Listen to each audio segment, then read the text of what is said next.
ಬಂಧುಗಳೇ, ಆಷಾಢ ಮಾಸದಲ್ಲಿ ದೇವನಹಳ್ಳಿ ಶ್ರೀ ಸರ್ವಶಕ್ತ್ಯಾತ್ಮಿಕ ಅಮ್ಮನವರಿಗೆ 2ನೇ ವಾರ ಲಾಡು ಅಲಂಕಾರವನ್ನು ಬಹಳ ವಿಶೇಷವಾಗಿ ಅದ್ಧೂರಿಯಾಗಿ ಮಾಡಲಾಯಿತು.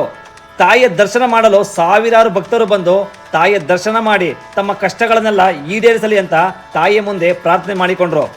ತಾಯಿಯ ಲಾಡು ಅಲಂಕಾರವನ್ನು ನೋಡಿದ ಭಕ್ತರಿಗೆ ಎಷ್ಟು ಖುಷಿ ಸಂತೋಷ ಆಯಿತೋ ಅದೇ ರೀತಿಯಲ್ಲಿ ತನ್ನ ಸನ್ನಿಧಾನಕ್ಕೆ ಸಾವಿರಾರು ಭಕ್ತರು ಬಂದಿರುವುದನ್ನು ನೋಡಿದ ತಾಯಿಗೆ ಖುಷಿ ಸಂತೋಷವಾಗಿರುವುದು ತಾಯಿಯ ಮುಖದಲ್ಲಿ ಎದ್ದು ಕಾಣುತ್ತಿತ್ತು.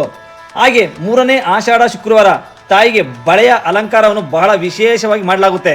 ಹಾಗೆ ಪ್ರತಿ ಆಷಾಢ ಶುಕ್ರವಾರ ಸಂಜೆ 5 ಗಂಟೆಗೆ ಅಶ್ವತ್ಥಪ್ಪ ಗುರೂಜಿ ತಂಡದಿಂದ ವಿಶೇಷವಾಗಿ ಭಜನೆಯನ್ನು ಮಾಡಲಾಗುತ್ತೆ.